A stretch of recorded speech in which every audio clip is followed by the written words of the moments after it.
Hey guys, this is John, and welcome to another Climbing the Rating Ladder video. I'm playing Pemain Jirac Joie, a 1690 rated player. This is a 10-minute game. Okay, 10-minute game.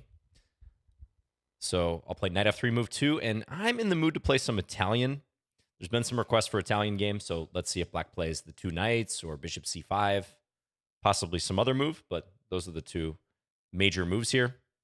This is usually the system I recommend to my students who play e4 from the white side. Can't even call it a system. It's just a good way to develop your pieces. Okay, and black plays h6. This is the anti-fried liver defense. But this is a bit of an inaccuracy. I'm going to go d4. Did I say inaccuracy? An inaccuracy. We can go d4 right away and look to swap off in the middle. This is not the end of the world for black. They can still fight from here for sure. But the fact that black has spent time playing h6 to stop knight g5, presumably, should confer some advantage to white. So this is interesting. Queen f6. So black is almost playing this like a scotch. I could develop and defend with bishop e3.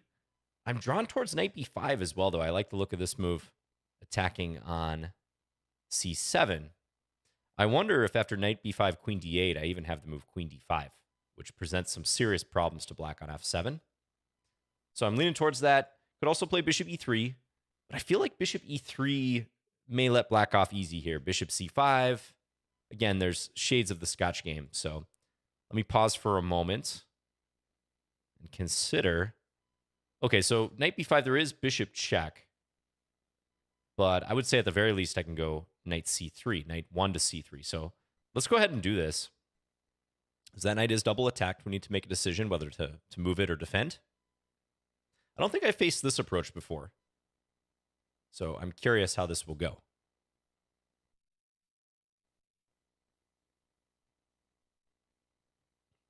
I'm nice and cozy here, as you can tell. We're getting some snow in Minneapolis. Very big storm headed our way. I think there's already been maybe like 3 to 6 inches of accumulation, and they're expecting something like 8 to 12 inches additionally. And I know for many of you watching, it's probably snowing where you're at as well. But those of you with great weather, please enjoy it for me and the other viewers who have worse weather. Okay, bishop d6. So I can just take here if I want. I think that's a pretty good option. I'm going to be left with a much, much better structure. I could play knight c3 and try to look for knight d5. But why even give black a chance to play something like bishop e5, unless I think this is clearly good? That probably is good, actually. Yeah, knight c3 or take right away. Those are the options.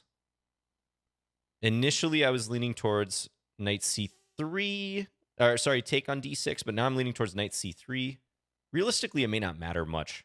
Let's actually just play knight c3. I'm expecting black to go knight e7 in reply, looking to castle. I don't think this situation is running away anywhere, but my knight on b5 is oppressive to black. Maybe they'll burn a tempo playing a6.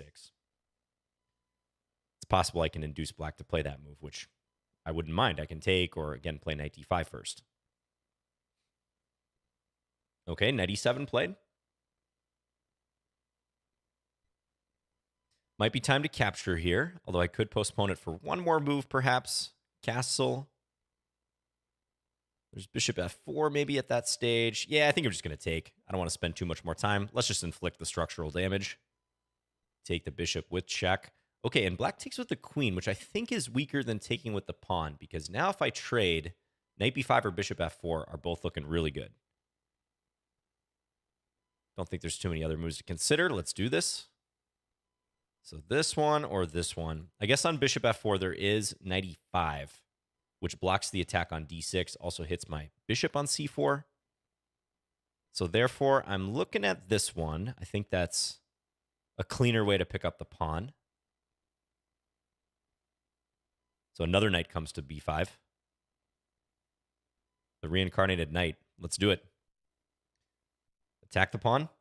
And this bishop on c8, such a poor piece for black. Not to mention I'm threatening knight c7 check, right? So that's important too, that we have a dual threat here. I would imagine black should probably castle at this point. Black does. And go ahead and take. Just scanning for anything else that might make sense, but no, I feel pretty good about taking. Let's pick up the pawn. Pressure on f7. Some pressure on c8, b7. Going to be kind of hard for black to get this bishop into the game. Okay, knight d4. I saw I could always play bishop d3 against a move like that. Yeah, probably not a whole lot else to look at here. On bishop d3, I'm no longer pressuring f7, so that's kind of a bummer, but what's my alternative? I can play king d1, but I think I'd rather retain the option of castling. So, yeah, let's play bishop d3. Looking to continue with bishop e3 or perhaps c3 to kick the knight out, but in all likelihood, bishop e3.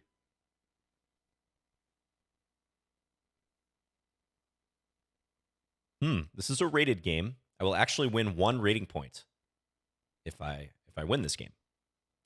I'll gain 1 point. A draw sinks me 153 points. And God forbid I lose this, I'm going down 307 points. All right, let's go bishop e3. Yeah, I don't greatly care about my online ratings. Hopefully it's the same for you guys. I know they're a barometer of where you're at. But as cliche as the advice is, if you're doing the right things in chess, the rating will take care of itself.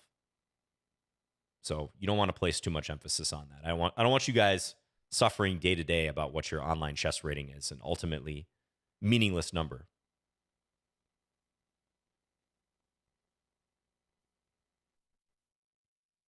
All right, so well in control here. Up a pawn, bishop pair, better pawn structure. Black has this isolated d-pawn. For all intents and purposes, this game should be won. But let's make sure I put the finishing touches on it. We still got a ways to go, so I can't remotely speak of this being a slam dunk yet. Thinking about castling queenside, I like that it gets the rook involved pretty quickly down the d-file. b6, black is not ready to play bishop b7 yet, so they need something like rook b8. So yeah, let's go ahead and castle. And notice with this knight on d6, I'm not in a hurry to snatch the bishop on c8, because why? That bishop can't go anywhere safely. It's far more of a hindrance for this knight to remain here, because black can't play rook e8, nor can they easily trade for this knight. Trust me, if you're looking at this from black's point of view, maybe I can even flip it around for a moment. That knight sitting there, huge annoyance. So I'll be curious what black does about it. Okay, black plays knight e6, so voluntarily retreats. What is the plan? Maybe knight c7, knight e8? It's time-consuming, though. I'm thinking bishop c4 could be good here, because then maybe I'm in a position to think about knight takes c8 more, looking for rook takes d7. I could also think about knight takes c8 and then bishop a6, trying to attack the rook and the pawn, but that seems premature. So I'm liking bishop c4. Probably going to play that move. Yeah. So we'll put the bishop back on this diagonal. If black attacks the pawn here, I don't have to worry because my knight does defend. But I could spend a tempo shoring things up if I want. f3, let's say. Might not be a bad move.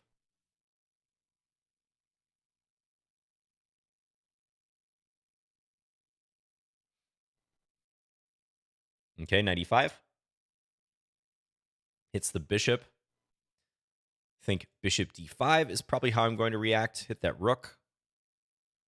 Okay, now on bishop d5, rook b8, at least black can think about playing bishop a6 at that point. So that should be on my radar. Maybe I want to drop the bishop back to e2. Maybe that's better because that also takes away knight g4, which I'm just noticing now is a potential idea for black. Yeah, I'm thinking that could be better. Bishop e2 and maybe start moving these pawns up the board because these knights do present nice targets for an advancing pawn or two for me. Anything else? I mean, bishop takes e6. I'm not so convinced. I think it'd be fine to play this way too, and then h3 or something. I do have c4 reinforced, so bishop d5, rook b8. Let's say h3, bishop a6, f4. Knight back to c6. That is still a pretty nice bind that I have black in. I can really start using my pawns effectively there. You know what? I think I'll go with that. Bishop d5. That was a close call, though, between the two. I want to be mindful of the clock because there's no increment in this. So, Yeah, h3. Could also go f4 and just bait this. But I think I feel better about playing h3 first. Just take away this counterplay from the black knight. I don't feel any sense of urgency beyond the clock here. Position-wise, we're sitting on our advantage. We're looking for ways to increase the pressure, but we don't have to at all go crazy here and take any undue risks. If anything, the onus is on black to do that because the trend of the game is not in their favor. So let's go f4. The square's covered twice, so no worries about knight c4. So I think knight c6 will be played. Knight g6 runs into a fork. f5. So let's spend our time thinking about what I'm going to do against knight c6. I believe a3 is probably what I'll do there. I like a3. Again, take away a forward square from the knight. I could foresee this going maybe knight c6, a3, knight c5, black striving for counterplay, and then b4 with tempo on the knight, looking for b5. All right, so let's very quickly play this move. Useful move.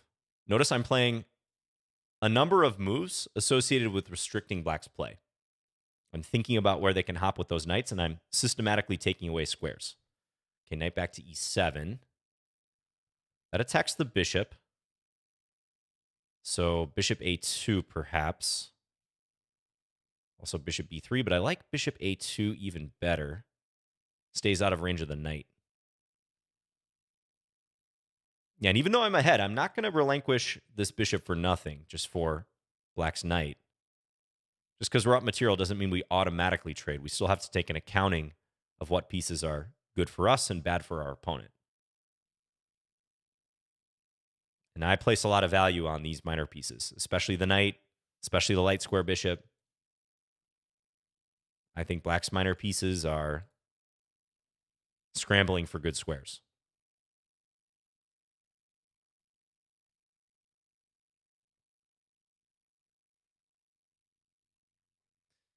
Knight c8 seems probable here. Trying to trade for this knight at long last.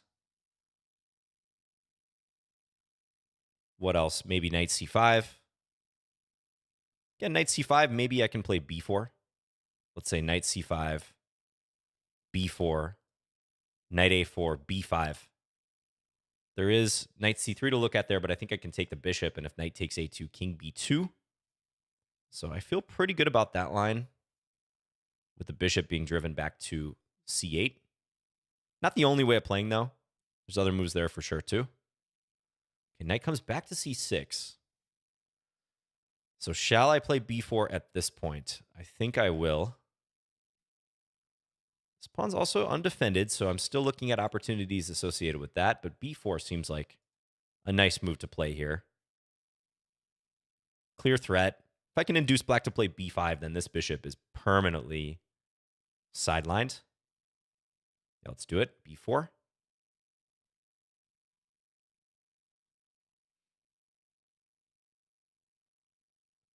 So I have a feeling how I'm using my pawns in this game may be a surprise to some of you, especially after the initial stages where I won that pawn pretty early on, and it looked like a lot of the play was revolving around the minor pieces, maybe bringing my rooks into the game. But take a look at all these pawn moves. Four of my last 5 moves have been pawn moves. h3, f4, a3, and now b4. Again, because black is not presenting any immediate targets, but I am able to take away squares with no consequence.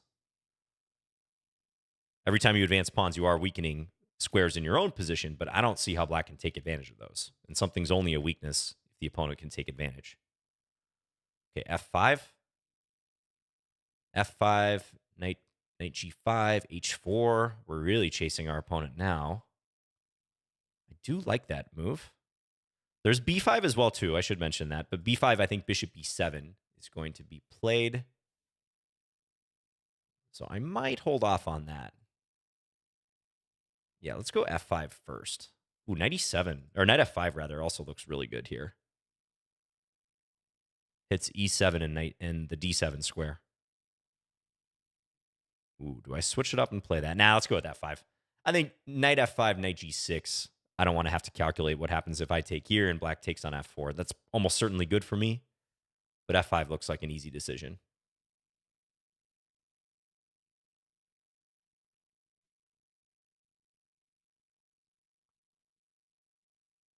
I do have to be careful playing these games without increment because you guys know me. I like to talk. When I get into speaking about a game, it's hard for me to stop. All right, knight takes f7. Ooh, I love the look of this move. And then take on d7. That looks brutal. How is black going to cover everything there? I don't think black can. Let's do it. Yeah, take. Normally, we would not be interested in trading two minor pieces for a rook and a pawn. But because I have rook takes d7 on the next move, and I'm going to hold off on taking here, I think we got to go for this. This is too tempting to pass up and objectively just strong. Another move I was thinking about there was f6, breaking up the king position, looking to get at the h6 pawn. Okay, take here. So I'm threatening on c7. I'm also threatening rook takes e7. So dual threats. I'm forking the knights. Not often you can say that. But I'm forking a pair of knights. And because the d5 square is covered, black can't bring their knight in here. It would be interesting if they tried. I think on knight takes d5, or knight d5 rather, because it depends which knight that they use. But conceivably, any capture is probably good on d5. But let's say knight e to d5. I could even play rook takes. Then knight takes, take with the bishop. Go scoop here. I'd be up multiple pawns in the endgame. Probably rook takes f7. Also very, very good.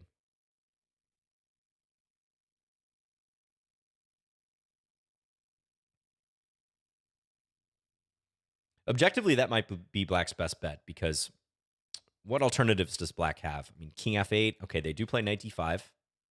And they use the c knight. So I wonder if pawn takes is strongest here because d6 is coming pretty quickly after that. Kind of think that may be best. Yeah, let's take with a pawn.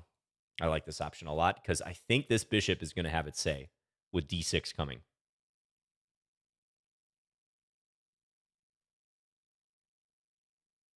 Even knight takes f5 doesn't help, right? Because d6 nonetheless. I know my bishop is hanging, but I'm going to pick up that rook on f7. Might take it with my rook and go for discovery.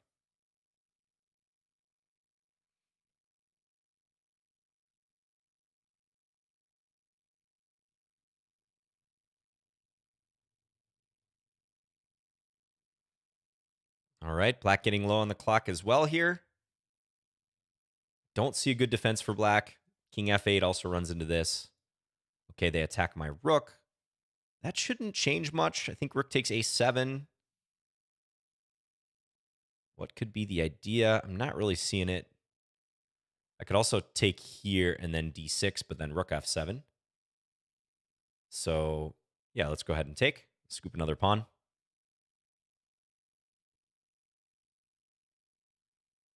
d6 on the way. And this is a bullet game now with no increment. Let's see what my mouse skills are like. Now, if I really want to try to cause some problems here, I would play this. But let's not tempt fate. Let's just look to play some good moves and win this game.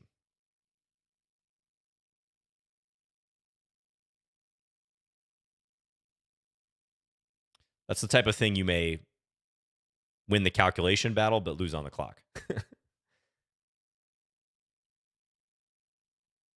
Grab this pawn. Now bishop c5. a4, also a good move. I might very well play that next. Let's come here, because if the knight moves, I have rook takes g7.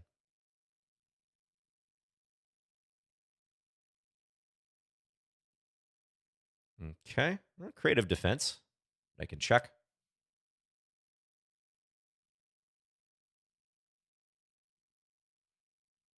And that should do it.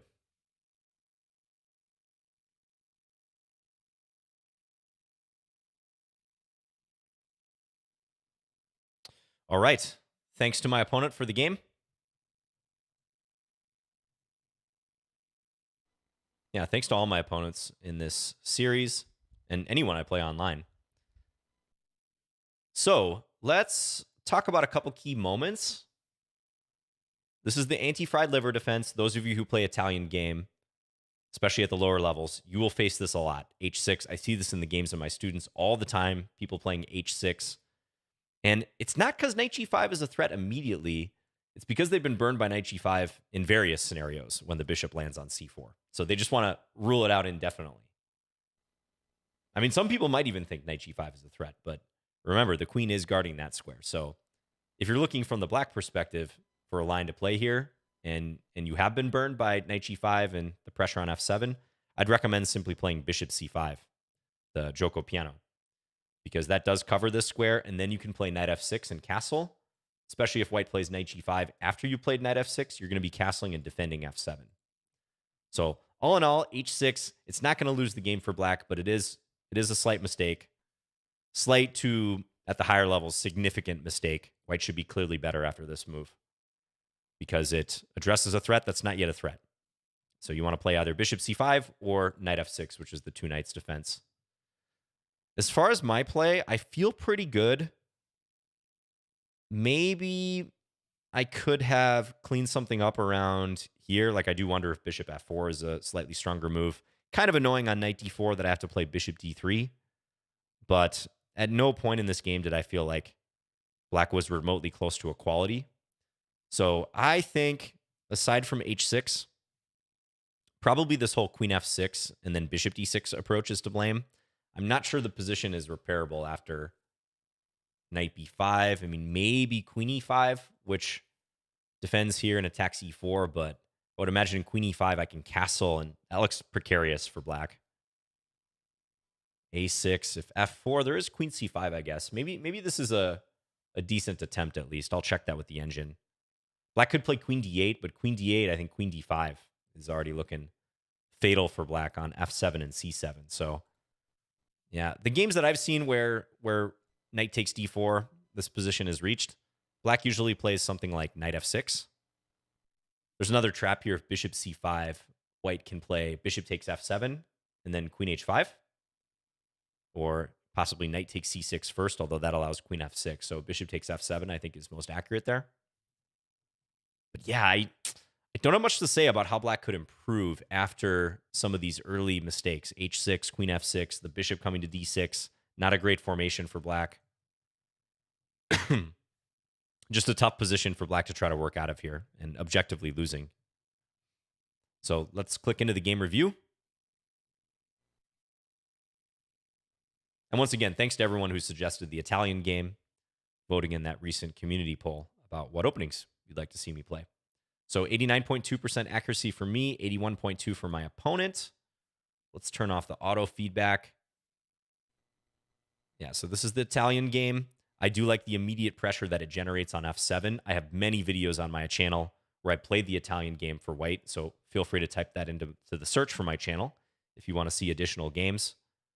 And I would say knight f6 is the most combative response here, attacking the pawn on e4. There's quite a bit of theory here. We're not going to go into it, but knight g5 is one of the critical moves. And black has to know how to handle the position after d5, e takes d5, because knight takes d5 is known to be a mistake. White can play knight takes f7 or even d4 here, the lolly attack. So you have to know one of knight a5, knight d4, or b5 if you want to have good results here. But if you want to avoid all this unpleasantness of defending against f7, just play bishop c5. No problem playing this move because, again, knight g5 is not a threat. You're going to scoop the knight if white plays that. And people will blunder that at the very lowest levels. So you can play bishop c5, and I think c3 is the critical move here. But let's say white castles instead, knight f6, and then knight g5. No worries. We're happy as black here to castle and defend f7 because it's well known that this trade on f7 now, black receiving the two minor pieces, white's only two developed pieces for a rook and a pawn. Even though that's 6 points for 6 points on the conventional point scale, this benefits black, and by quite a bit according to the engine and conventional human knowledge too, because white has no active pieces. Yeah, this king is out a little bit, but there's no meaningful way white can attack it. And not a position that's going to play well for white having 2 rooks. The minor pieces are going to have more of a say here. Stuff like d6, bishop g4, attacking the queen. So this trade is not something you should sweat. If you're the side receiving the 2 minor pieces, in fact, you should welcome it. So bishop c5 would be my baseline recommendation here from the black side. So, okay, h6. Many ways white can play this. I mean, I could castle. I could think about c3 and then d4, which is what I like to do against the Joko piano. But I just play the most direct move, d4. E takes, knight takes. Yeah, and now bishop c5, kind of getting into a Scotch game, but down a tempo. You can see that this backfires. Bishop takes f7. Remember this tactic. You will get a chance to use this at some point if you play Italian game. Lure their king out, and then you hit them with queen h5 check. Ultimately picking up a pawn and destroying their right to castle, right? So, happy days for white. And that's the effect of just being 1 move behind in an otherwise normal variation. With black especially, that's dangerous. You can get away with that as white sometimes. You know, sometimes people try to play reversed openings. If they really like a certain line with black, they try to play it with white, and they almost like intentionally lose a move as white to get into that. I mean, white has the first move advantage, so that may be an acceptable strategy, but playing down a move in a normal opening with the black pieces, risky. I'm skeptical of that. So black plays queen f6, and yeah, the engine agrees this is dubious. Looks like knight b5 is the move here. I was also thinking about bishop e3, but I'm pretty happy with knight b5. Attack that pawn. Okay, interesting. So bishop c5 I didn't consider, although I should have. Yeah, because that does threaten checkmate, so I can't just happily go after the rook in the corner, right? Because that would be embarrassing. I don't know what my title for this video would be if I blundered into that. Something like I am scholars mated. But yeah, I guess bishop c5 might buy black time to play bishop b6 on the next move is the point. So let's say I castle and I deal with the queen takes f2 idea, maybe bishop b6. Honestly, though, this still looks sketchy for black. A simple move is knight c3, knight 1 to c3, looking for knight d5. Pressure on the queen, the pawn, the bishop on b6. Yeah, I don't want any part of this position if I'm playing black. Black still has to castle, needs 2 moves to castle. So black's putting themselves in a tough spot. Like, the position's not yet lost, but it's increasingly hard to find moves that keep the position above water for black. So, yeah, bishop b4 is another move that crossed my mind. Trying for something similar, like trying to retreat here. I saw maybe I could just play this. This actually looks kind of similar to that last line with this coming up. There's other moves too, bishop d2, c3. So probably black should play one of those bishop moves. But instead, bishop d6. Oh, I was going to check queen e5. What about this one? Defending here and also threatening to take with check. Okay, I mentioned castles, but it looks like the computer likes this move. And I guess f4 is now a threat. Yeah, king d8. That's not such a fun move to have to play. Trying to get another defender here. Leaves the pawn on f7 hanging. Okay, yep. And last but not least, queen d8. I think queen d5 is a killer here. Yeah, let's take a look. Queen d5. That's another motif that you see often in the Italian game. A queen and bishop battery being created on this a2 g8 diagonal towards f7. That can be fatal. You know, another line where this happens, slight detour. So in the Hungarian variation, if black plays bishop e7 on move 3, there's another option. It's a little bit passive. White can go d4 again. E takes d4, and now c3. Okay, c3. And if black takes on c3, white plays queen d5, and black is caught flat-footed trying to defend f7. This one, black doesn't even have problems on c7, but they can't play queen e7 or queen f6. And if they play knight h6, we're going to take here and remove the defender. And luckily for black, they have castles here to keep the game going, but this is known to be very good for white. You can take on g7, and this is defended, actually, so no c takes b2, as white will come back with the bishop. So I've seen this in some games. This is actually material equality, but black's king has been kind of wrecked. Still a game, but... So that's another instance where queen d5 can be handy, much like the situation we saw here if black were to play queen d8. Queen d5, and black can't play knight h6. Even if they could, we'd have bishop takes h6. No other real feasible way to defend f7 other than using the queen. So, which will drop c7 and then the rook. So black played bishop d6. Yeah, I was kind of hemming and hawing here, probably using a little too much time. I think I'd like to move a little bit faster in these situations. I don't think I'm in a rush to take, so knight 1 to c3 makes a lot of sense. Here I did capture. Looks fine. We're not going to split hairs on that. Could maybe try to postpone that capture still, but I like just ensuring that I could play against these pawns. I did think black might have more chances if they take with a pawn, just to have some dynamic potential with the queens on board. I'm under no illusions that this should save black in any way, but I guess I have knight b5 even here. I don't know. It just seemed like if black's going to suffer, they would rather have queens on to try to make it complicated. Whereas in the game, they're suffering with no means of real counterplay. Okay, the engine does slightly prefer the bishop f4 move here. I think it's pretty close. But yeah, slight preference for bishop f4 over knight b5. Castle. Here again, bishop f4. Yeah, I could see that maybe being the absolute best move, just in view of what happened in the game, where I did have to bring the bishop back to d3. So knight takes d6. And by the way, I realize in my analysis, I talk very fast sometimes. I try to be coherent and relay as much information as possible. I know I make long videos, and I respect your guys' time. I don't want you to feel like it's a chore to watch my videos. And I especially, therefore, want to apologize for the non-native English speakers who may have trouble following this. Hopefully, with being able to pause the video and play certain parts back, you can pick up what I'm saying, adding in the subtitles. I would actually be really curious for the non-native speakers if I'm okay to follow, because your feedback's very valuable to me, and chess is an international game, so I want to make sure I'm catering to everyone. But mainly, I am just cognizant of the time, and I know I make long videos, so I'm trying to squeeze as much information into these as possible. So, all right, knight takes d6. Knight d4. Yeah, ultimately, probably not a big deal. Bishop d3, but I think in hindsight, I might slightly prefer this bishop f4 move to guard here. It's such a seamless, cohesive move. I'm ready to castle queenside. This pawn is going to fall on its own accord, so no rush to capture it. All right. Yeah, and I think from this point forward till the end of the game, maybe just the most useful thing for you guys is seeing how to win a one position, and especially using the pawns. Using these pawns to restrict.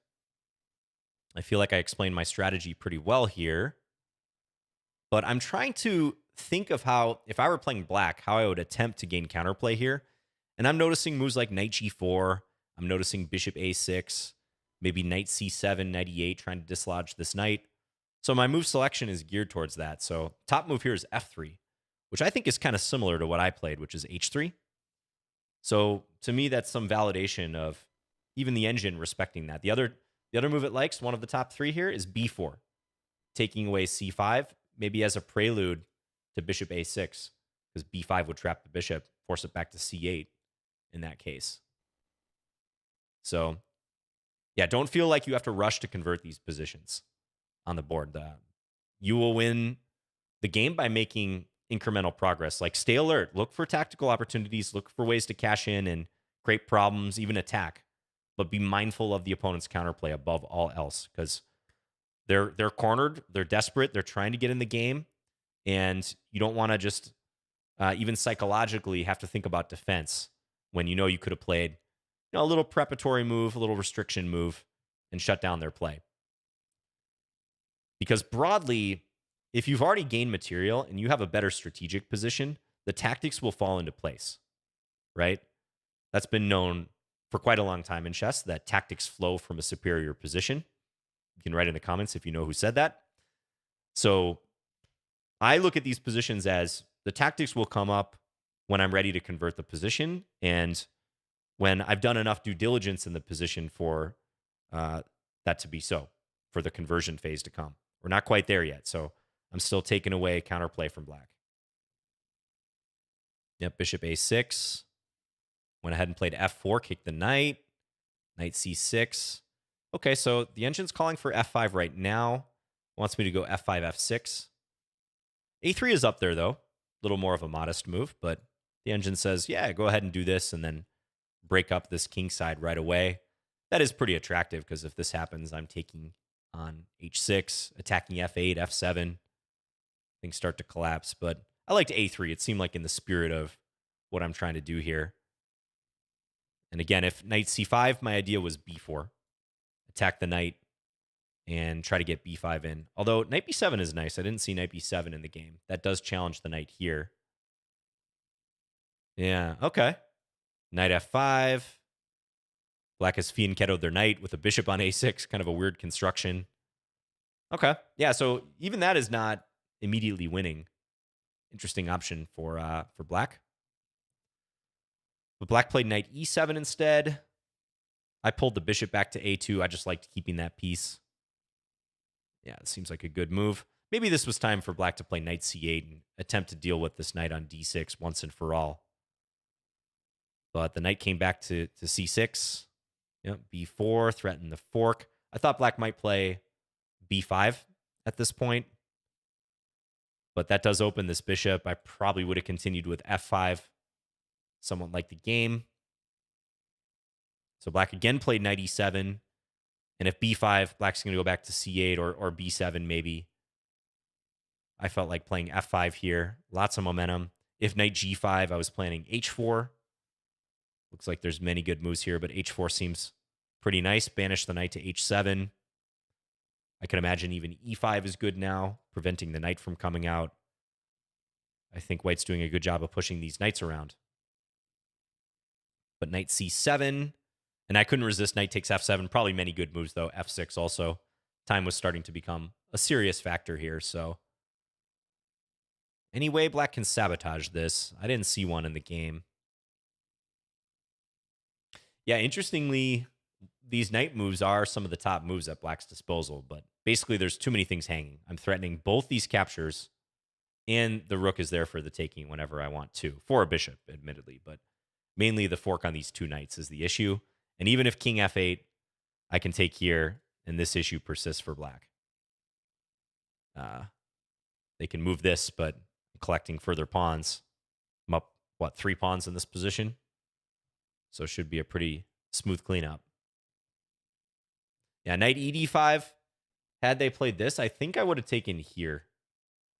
Yeah, rook takes f7, and then probably take with the pawn. And threaten d6.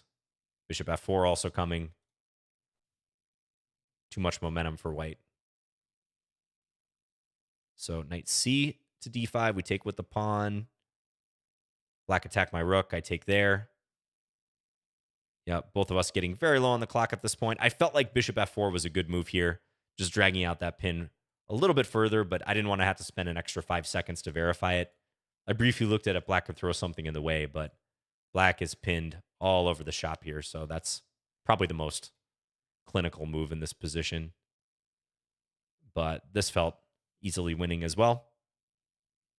Too much material. All right, so thanks to my opponent once again for this game. I would say at this rating level, 1690, this is a good player. They made some good decisions in this game, but they never really got out of the gate because the opening left them defending a worse position from the jump. So I think this rating level is like pushing it for playing a line like h6. I would recommend to black that they look a little more concretely into their openings, especially the ones that they're playing a lot, which I imagine that they are facing this a fair amount, because 16, 1700s, that's where people can be pretty booked up and they will punish you and carry that momentum from an opening edge into the later parts of the game, as I was able to do here. All right, thanks again for watching, guys. I always enjoy making these videos, and let me know if you have any feedback, and thanks for sticking around. Analysis Gang. All right, later, guys.